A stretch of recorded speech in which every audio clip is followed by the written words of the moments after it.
Welcome back to VCTV, where we highlight and interview entrepreneurs, small business owners, people of interest to me, musicians, all type of career fields. And we also have a special military segment where we interview active duty, reserves, all branches, all ranks, all jobs, and we just we want to inform but entertain. And also inspire. And today we have Chief Petty Officer Williams with us today. Yep, that's me. How you doing? I'm doing well. How you doing? I'm doing pretty good. Thank you for stopping by VCTV. And I hope to learn a lot about your job, your career, and your journey and how you got to the point where you're at right now. All right, I'm willing to share it all. Okay, first, let's start with your age. How old are you? I am 36. I'll be 37 June 17th. God bless. God Right bless. around the corner. right around the corner. Knock on that 40 piece. Oh, yes. Sorry. Where are you from? I'm originally from New Jersey. Okay, New Jersey. So you are in the Navy, correct? That's correct. How long have you been in the Navy for? I'll be at 16 years the day after my birthday. Knocking on 40 piece and knocking on 20 piece. Yes. God bless. So let's go back a little bit. Take us to a year before you joined the Navy. Oh, wow. What did life look like for you? Ooh. And what was your options at the time before you joined the Navy? Like, what were you doing? So before I joined the Navy, about a year before then, I was just working. I was doing roofing and construction. I was working in a factory. And how old are you at this time? At this time, I was 20 years old. Okay. 20 years old. 20 years old. You see you're doing roofing and what else? Roofing, construction, and working at a factory that built like stuff for in-ground pools. Okay. So what inspired you to make the shift to join the Navy? Honestly, it was just kind of on a whim type thing. I know initially I was going to go to college. I enrolled. I had some courses picked out. I took whatever placement test they needed me to take. And me and my best friend, I call him my brother, we went and he's like, hey, man, let's join the military. Okay. And we went to all the different recruiting stations and we landed in the Navy. Okay. So take us through the enlistment process, like from everything from going to the recruiting office to MEPS and you arrive at Great Lakes. Oh, so the recruiting process was fairly simple for us. So we went there, we had conversations with them, we gave them whatever information they needed from us, background, and we took the exam, it's referred to now as the... Is it the ASVAB or something ASVAB, different? I think there's another title for it, but it's still the ASVAB, right? Okay. So took that exam and... The PCAT, no? I don't remember what it's called. Never mind. We didn't even... You go down that rabbit hole. But right. anyway, Hey, look, 16 years ago, a long time. it was a very long time. So yeah, took the ASVAB. Like, yeah, man, it did pretty good on the practice one. Let's take the real one. Okay. Like, took the ASVAB and they gave it to you in a little envelope stuff. And I was like, oh man. I held it up against the light. I was like, what? I got a 13 on the ASVAB? I'm never going to make it anywhere. 13. 13, my God. Fun fact, the first time I took the ASVAB, I was in high school and I got a 16. Yeah, 16.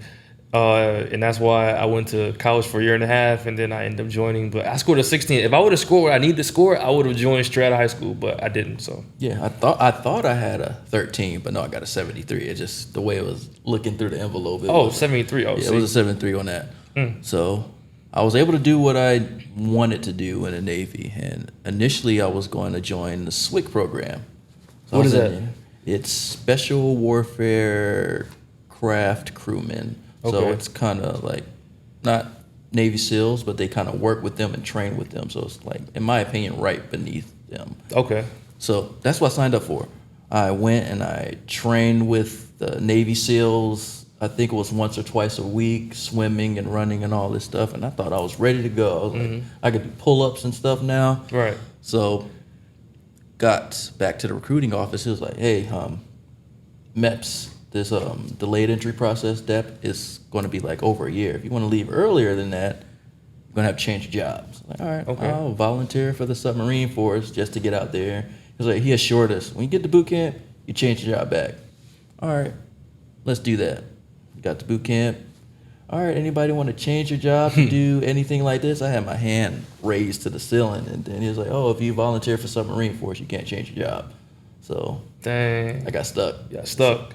Which, looking back now, it wasn't a bad choice. Okay. It So when wasn't you bad. join the Navy, are you, like, once you pick your job at the recruiting station or MEPS, are you guaranteed to keep that job? Like, is that job guaranteed once you pick it?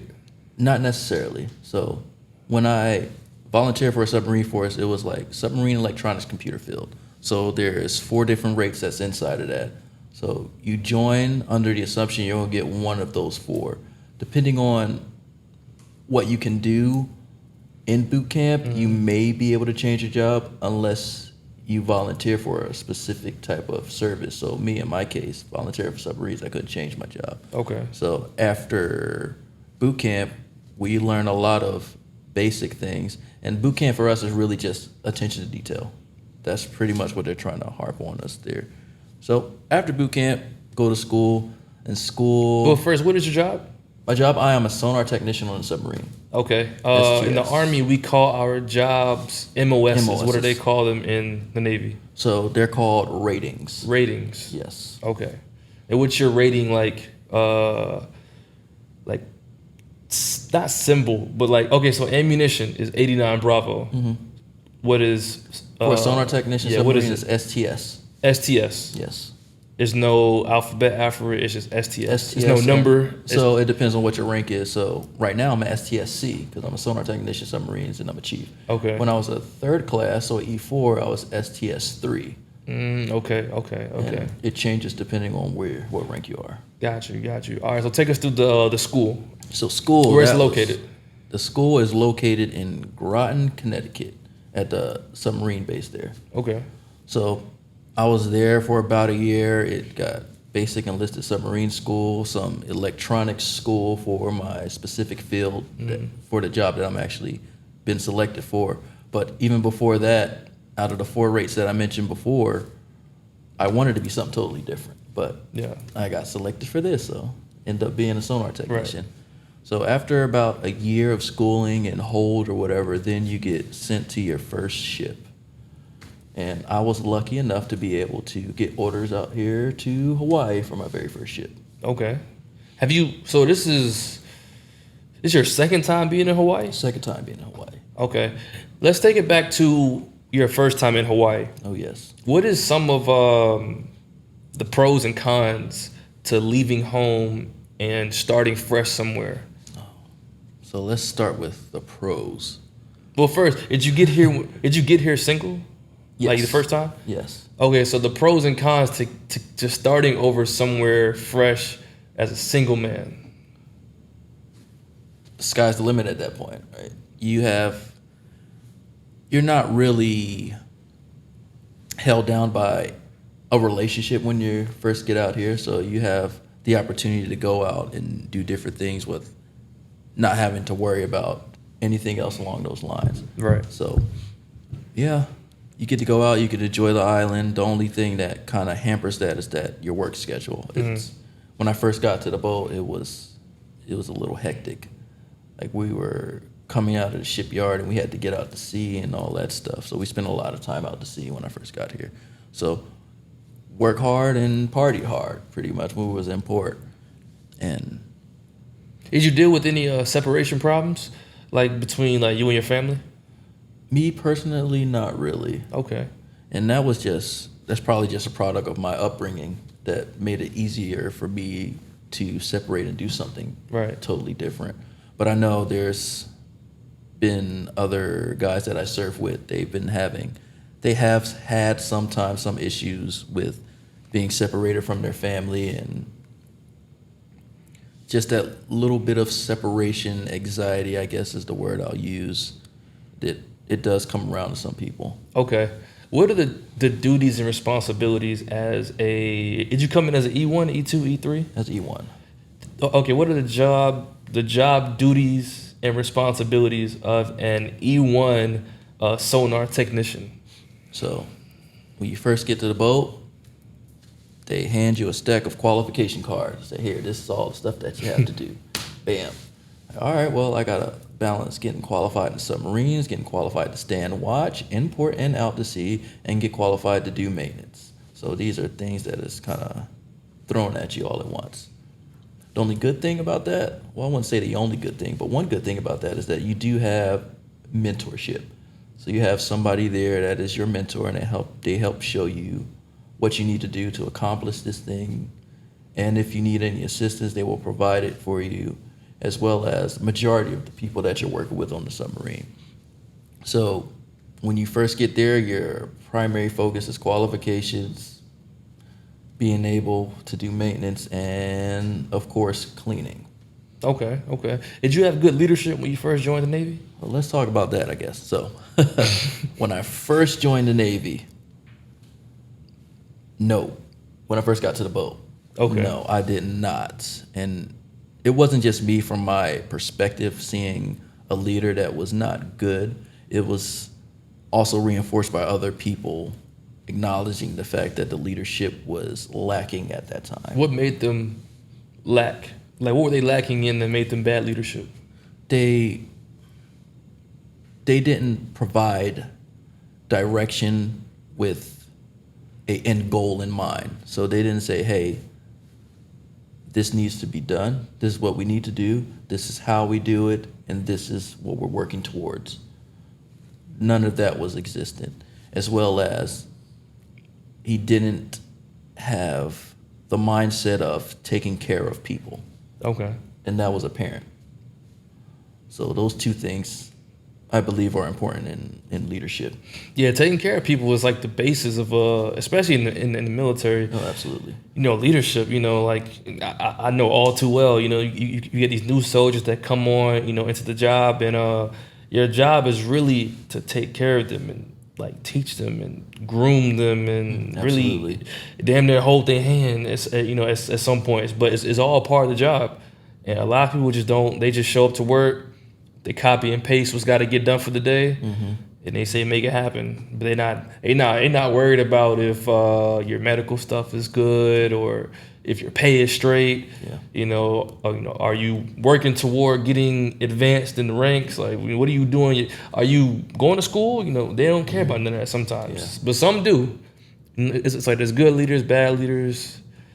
It's crazy. It's crazy. So let's talk about the ranking up portion. Is it different for like your job than the other jobs as far as how to get to E1 to E5 or E1 to E4? Is it different? So from E1 to E3, that is just pretty much time progressed. Okay. So you stay in for a certain period of time, you make the next rank up to E3. Then after that is exam based from E4 to E7. So you have portions that go into whether or not you will be advanced in the next pay grade. One of those are your evaluations. So you have good evaluations, and that's all based on what you've done, how good you are at your job, your list of qualifications, and pretty much just being a sailor. That's one portion of it. The other portion is the exam. So based on how well you are, how well you take exams, and how much studying and information you've absorbed since you've been there. Okay. So how is the E4 because you said to get to E4 you got to take an You exam, have right? to take an exam, yes. And to get to E5 you have to take an exam. Well, at least when I was coming up to make E4, you had to take an exam. I believe they don't do that anymore. Okay. But to get to the next pay grade, E5, you have to take an exam. And what does that exam consist of? It consists of, so for me, I'm a sonar technician. Anything that they can ask us based on what we do, like the watches we stand, any sort of intel that our job encompasses, any sort of equipment configurations or capabilities that we own or utilize on the submarine, and for the most part, that's it. And everything that's in any publications that we have that we need to know to be pretty much a good sonar tech, they ask questions on that. Okay. Let's talk about your beard. What is the Navy's regulation as far as it concerns beards? Like I know what the Army says, but I don't know what the Navy says. What does the Army say? So it's different type of shaving profiles you can have. You can have ones that can be 1/4 of an inch, 1/8 of an inch. You can even get up to 1/2 of an inch on your face. But you get it from your doctors, and it has to be neat and groomed within the uniform. Yeah, how and it that's looks. But pretty then you much the also same can thing. get religious accommodations and things of that nature to assist you in wearing your beard. Yeah, so it's pretty much the same thing. Don't quote Okay. me on the lengths though. I'm not sure. I think it's a 1/4 inch. Pretty sure it is for your beard. And now they came out with an instruction a few years back, which allows us to actually line up your beard as well. Okay, now that is what I had questioned of, because I've heard things about your beard being able to be lined up in the Army. I haven't necessarily seen it with my own two eyes yet. But is that a thing in the Navy? You said it Yes, is. now. Dang, Yeah, it wasn't before. I remember before I was able to grow it, but it was just like, be scruffy. Yeah. but now they made that change, and I'm happy for it. But there's still like a length requirement Yes. on it. How do you feel about that? Like, do you think that you should be able to wear your beard like as long as you want it, as long as it's neat and groomed? Like, you think wearing a beard like should be a problem? I don't. So I know that it may inhibit certain equipment, like maybe like some sort of respirator or something you put on your face. The beard may inhibit you getting a proper face seal on it. Okay. So that's understandable. But in my own personal opinion, I believe that you should be able to, as long as it's kept neat Okay. Okay. without any real length requirement, not anything ridiculous like have a 5-inch beard or something. I Right. think Right. that's Right. Okay. Insane. Let's go back to when you made E5. E5. Yes. What I think back. Rewind. it was a while ago, huh? It was a while ago. At that point in your career, like what is your position title as a sonar technician? And what is that rank called, E5? E5 is Petty Officer Second Class. Petty Officer Second Class Sonar Technician. What is your position and your job duties and your responsibilities? Wow. So, me and you heard it here first. I believe that the E5s in the military are definitely the workhorses. For sure. I believe that they are, and that all branches of the military. For So sure. You tripping. when I made E5, I was like, yes, you're at a point where you're senior, but you're not too senior. So you go, you do the work that needs to be done, and you have, I'm not going to say minions, but guys who work with and beneath you that you kind of direct to get stuff done. But you're not at the top of the pack yet. You still have a little bit more to go. Yeah. But you go in the trenches, with the Oh, yeah. soldiers, you work with them, you in the trenches with them, and then at 1700, you still got to go to the leader meeting and take notes and all yeah, that. That's pretty much how that is. And I honestly, when I was an E5, I had the most fun then because I had responsibility, but I didn't have overbearing amount of responsibility at that time.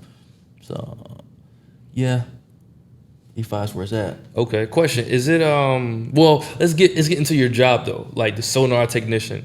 What is a normal day for he's a petty officer, right? Yes. As a petty officer, sonar technician, like what does your normal day look like? Oh, so as an E5 you're talking? Yes, E5. So as an E5, it's you come in whenever Liberty expires in the morning, What does that mean? whenever you got to be there. So Liberty expires for all hands at, let's say, 7:30 in the morning. So Okay. everybody has to be on the boat, quarters in the designated spot, 7:30. Then your LPO or your chief puts out quarters for everybody after he went to whatever meeting he had to go to earlier than that. And then we carry out the workday.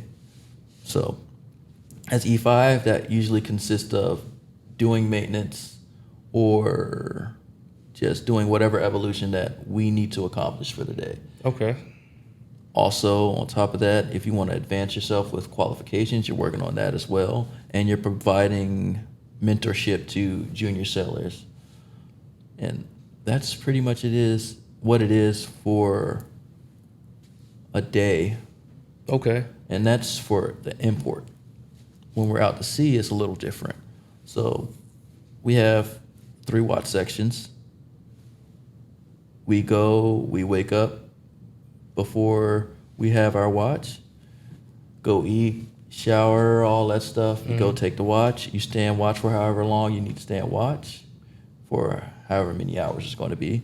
Do you get relieved from watch? And after you get off watch, you perform your off-going watch duties, which is pretty much doing maintenance and cleaning and whatever preservation you need to do while you're out to sea. And then after that, a lot of period of time, you're oncoming, and then that's when you go and you sleep. Okay. Okay. Have you ever had a junior sailor try you? Have a junior sailor? Not my junior sailors, no. No. No. Have you ever had one get disrespectful with you? Oh, I've had sailors get disrespectful with me. Not really like a junior sailor, since I've been in this leadership role, get disrespectful with me.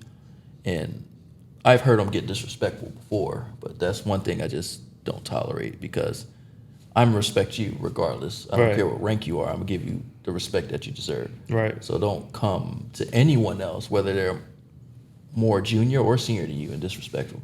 Question. Somebody watching right now, they may have just dealt with a sailor or maybe a soldier being disrespectful with them for the first time, and they don't really know how to respond to that, how to react to that, how to deal with that type of conflict. And, like, what could you give them as far as advice on how to deal with that type of situation in the most professional manner possible? The first thing you want to do is ask questions. If someone's coming at you some sort of way and they're being disrespectful, ask the question. Ask what do they need? Ask why they feel the way they feel right then. That's making them be disrespectful. And then get to the root cause of it. Because a lot of times people are being disrespectful because they either don't understand anything or they don't agree with it. So try your best to de-escalate that. Don't retaliate, definitely not physically, or yell back at them, because not everybody is they're not going to accept that the same way. And Right. That's what comes with being a leader. You have to know people that you're speaking with, how people respond to certain things. Some people you have to yell out to get stuff done. Okay. Some people you cannot yell at because that might shut them down. Right. So just understanding that. And another thing, it was one time that one of my sailors was upset, and it's perfectly fine to be upset. It's just how you react at that time. And how I deal with it is that I let him be upset, and if he needs to leave and blow off steam, that's fine. But we're definitely going to come back to that situation, and we're going to talk about what got him there and what we can do next time to prevent that from happening. That's a very patient approach. You have to be. That's a very patient approach. Yeah, because I think back to when I was a junior sailor. Right. And I've gotten upset at things, and I had to leave because if I was still there, it would have gotten messy. Then I came back, and I had a conversation with my leadership, and we got on the same page, and everything was fine. Okay. Let's talk about the culture in the Navy. As an E5, E6, E7, are you allowed to yell at your sailors or curse at them? So Is that something that you could get in trouble for if you say, "Hey, I want you to go and do this now," whatever? Like, is that tolerated? So the culture in the Navy, well, in the military in general now, is definitely shifted from that. So it's not that you get in trouble per se, but someone will have a conversation with you if you're going and you're yelling these types of things for no apparent reason. So we understand that something needs to be accomplished now, and you say, "Hey, you need to do this right now, this, that, and the third," and there's a lot of people that will ask the question, "Why? Why do I have to do this, that, that?" Like, "Hey, I need you to do this now." Give them a quick explanation and just send them on their way. If you have someone that's giving you any sort of rebuttal, then that's a whole another can of worms at that point. Okay. But we try to not go and yell and use profanity when it's not necessary with any junior sailors or any sailor in general. Okay. Question. Dang, I had it. It was right there. It was right there. Found It was, it fall on the floor. It was right there, and I lost it. I'm trying to think. What was the question I was about to ask? 25. Okay, cool. What was the question? I was talking about cursing. Person yelling at telling. Do Oh, something now. boom! There we go. It's back. So in the Army, we have a term that is it's not used anymore. It was called smoking. Smoking. Yeah, when you smoke a soldier out. But now it's called corrective training. It's pretty much making them do exercises. Like, let's say they show up late to a formation, or let's say they give you back talk, or they might forget something, and you just say, "Hey, go ahead, drop and give me 30," or go ahead, start like low crawling, or start doing burpees. We call that smoking. Not anymore. It's called corrective training. Mm-hmm. Is that a thing in the Navy? Not in the submarine force. Okay. They're like, hey, you drop. No, we don't do that. I wish we could, honestly. I wish we could, but we don't do that. A lot of the things that we do is more or less just speaking to people. Unfortunately, we can't. I don't even know if we can or cannot. I'm just saying that we don't do that. Okay. All right, we're gonna take a break. And we're back. Let's talk about the Navy's height and weight standards. Height and weight standards. How do you feel about them? It's ridiculous. Why? Because I'm not that tall, so I'm like 5'9" on a good day, and they expect me to weigh 186 pounds. That's crazy. I'm not going to weigh that. Right now, I'll sit at 205. And it's not because of obese or anything. I go and I work out at the gym pretty often. Yeah. And it just, sometimes in its application, it doesn't make sense. And that's just the baseline for it. Obviously, if you're outside of the weight standards, you're going to get taped, checked around your neck and your abdomen, all that, to make sure that your body fat percentage is not above what the Navy's allowed values are. With that being said, on the flip side, there are a lot of people that are still in the military, and I believe they are outside of the weight standards. But How are they still in? because of how the metric is measured. So you measure someone's neck and waist, and if it's within standards based on the calculations, they're fine, regardless of if they actually Are in meet shape. the body weight standard, weight Okay. standards. What does the Navy's PT test look like? Oh, the PT test, pretty simple for me, but you have 2 minutes to do as many push-ups as you can. You have a plank now. It used to be sit-ups, but now just a plank for however long you can hold a plank for. And they have the cardio portion of it, which is a bike ride for 12 minutes, how many calories you can burn during that time period. A 1.5 mile run. They have time metrics for that. And now they included the rowing machine. You have to row 2,000 meters, and there is a time metric for that. Okay. Do you think the PT test makes sense as far as like the adventures y'all do? So I think there is some merit to it. A lot of the time, especially for us in the submarine force, there's no real space or even expectation for us to have to run 1.5 miles at any given point. But us being in the military, we are held to a physical fitness standard, and we should be able to do these things because it's not really that hard to do. But yeah, I think if we sat down and came up with a new and creative way to test physical fitness, it'd probably be more applicable. But the way that it's done now, I'm not opposed to it. I'm fine with it. Just the only thing is, I guess we probably should revisit the body weight standards. Okay, yeah, I see that's a trend pretty much in I think every branch. They all say it's like outdated and it's out of touch with reality, and it's kind of skewed and biased. So I think that should be revisited in all the branches. I think, for sure. Do y'all PT every morning? We don't. Don't. I used to have it where at least my division goes in PTs, but It's difficult, and I understand that. Like the Navy as a whole, is that a part of y'all's like history and like is that like the culture? Like is it PT every day? Is that a thing? PT is a part of the culture for the Navy as a whole, but operationally, it's difficult for at least submarines to be able to do that all the time. Okay. So sometimes we got a lot of stuff, especially like in the shipyard where we are now. We have a lot of work going on throughout the entire day, and there's no room for it. Yeah. Okay. So it's just PT on your own, pretty much. Yeah, it's pretty much PT on your own time and PT when you can. Okay. We talked about junior enlistment. We talked about E5. Yes. Let's talk about how did you make E6, and what is that rank called? E6 is a petty officer first class.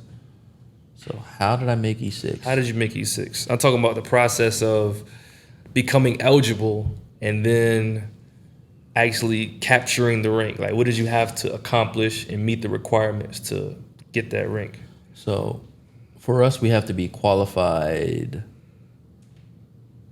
We have to be qualified up to a certain level to meet that requirement. But it's not really an end-all, be-all with qualifications. It's just the qualifications are reflected on your evaluation.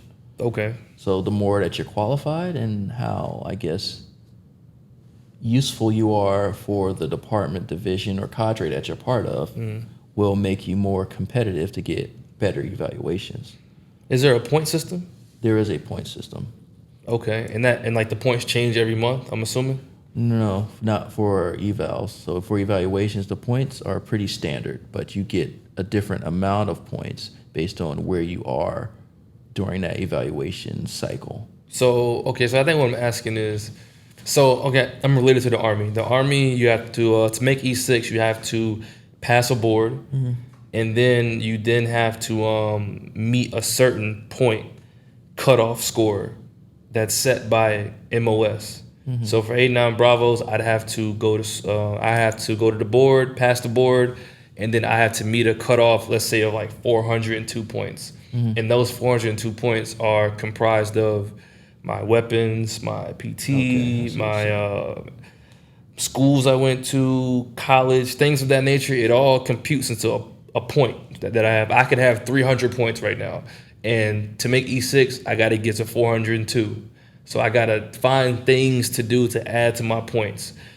How is it in the Navy? Like I know the eval system has points, but like how does that? So there's translate? no real point system in that sense. So like I said, everything is evaluations. Okay. So the evaluation cycle happens once a year. So whatever you've done throughout that year, whether it is progression and qualifications and stuff along those lines, those will give you better evaluations. And then there is a point scale for that, and you're ranked amongst your peers, and the higher you're ranked, the better your eval and the larger amount of points you have on your evaluation. And when you say ranked amongst your peers, you just mean the people you work with internally? Everybody that you work with on a submarine, that's in your same pay grade. Okay. So who chooses, or how do you get chose to get to that next rank is what I'm asking. The evaluation coupled with the exam score. Who's looking at these evaluations? Oh, there's inside of the ship, we look at it, but the evaluation score, that is getting computed in the system with the exam score. So you take your exam like, hey, I scored in the 98th percentile on my exam that I took. Okay. And you add that with your evaluation score, and that shows, that total value will see whether or not you're above the final multiple to make the next rank. Okay, so there is a threshold that you must get above. You need to get above a threshold with your exam score and your evaluation score combined. Okay, and is that threshold divided amongst the jobs? Like, does every job have a different threshold? Yes, every job has a different one. And you could just go online and check the threshold and be like, okay, I made it, or I didn't get high enough this time. You can Is that accurate? yes, you can find that information out after the exam results come out. Yes. Okay. Okay. So it's not like you were saying before, hey, I know I need to get this many points. I got to do all this stuff to get to these points. Okay. No, it's just, hey, good evals shown that you are sustaining, I like to say sustaining superior performance that whole year, and your exam score. Okay. So in the Army, one of the requirements for E6, you have to go to ALC, Advanced Leadership Course. Is that something that you guys do in the Navy as well? Is meeting that threshold? Is there a school you have to attend? No. So you just meet the threshold and boom, you got it. You meet the threshold, yeah, for the most part. Okay. That's pretty solid. Yeah, you say it's solid right now, but Well, the only thing that I definitely prefer our method than y'all's. Oh, yeah, I'm not gonna 'cause- lie, y'all method seem it's a little much. yeah, it's The just, exam and all that. and that's the thing that's kind of terrible about it, because I wouldn't say terrible. That's the thing that kind of is a little crappy about it. Okay. So you have to take an exam. A lot of people, well, I'm going to say a lot of people, some people are not that good at taking exams. Or just taking test period, Yeah, right? they're just not good at it. Right. They may have the knowledge to be a STS1, but because they're not good at taking the exam, They'll never make it. takes them multiple times to do it. Mm-hmm. The only kind of saving grace with it is that the awards that you got, that adds to your points, as well as if you pass the exam, you get points added to your next exam if you don't advance. That's another thing. So you need to not only pass the exam, you have to get high enough on the exam to get progress to the next pay grade. Some Okay. people pass the exam all the time, but they just don't get above the final multiple needed to advance to the next pay grade. Okay. Okay. What is the job duties and responsibilities of what is the E6 rank called? The first class petty officer, it's at that point you're in a leadership role. You may not have the title per se, but you're either the leading petty officer, so you are beneath your chief, running the division and carrying out everything for the day, or you're a first class there and you pretty much still have that same role and responsibility there. You just don't have the title. And luckily for me, well, because I'm blessed so much, I have a few first class petty officers that I can rely on heavily to get stuff done. So, Okay. which makes my job significantly easier. Okay. Okay. So take us through a normal day. A normal day. As a second, are no you normal said, days. you said second class, right? For the E6, E6. it's a first class. First class, chief petty officer. Normal day. You Yeah. come in, you're probably going to meetings if you're the LPO with Okay. your chief, What does LPL mean? leading petty officer. Leading petty officer. Okay. So you're going in there, going to meetings, getting the information that you need to carry out the day, and you present all of that information to the division after the meeting is over during morning quarters, and you carry out the day.